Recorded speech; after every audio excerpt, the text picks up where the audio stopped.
उपराष्ट्रपती पदाच्या निवडणुकीत लोकसभा आणि राज्यसभेचे सदस्य मतदान करत असतात.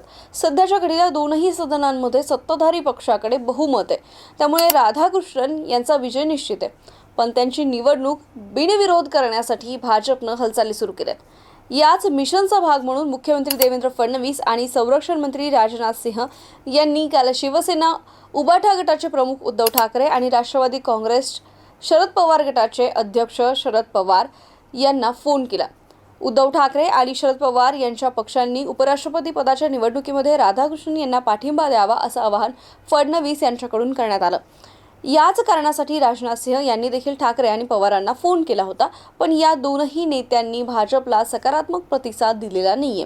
ठाकरेंचे लोकसभेत 9 तर राज्यसभेमध्ये 2 खासदार आहेत, तर शरद पवारांचे लोकसभेत 8 आणि राज्यसभेत 2 असे खासदार आहेत. दोघांकडे मिळून 21 खासदार आहेत. त्यामुळे दोनही पक्षांचा पाठिंबा महत्त्वाचा आहे. राज्यातील महायुती आणि महाविकास आघाडीचं संख्याबळ लक्षात घेतलं तर राधाकृष्णन महाराष्ट्रात पिछाडीवर पडू शकतात.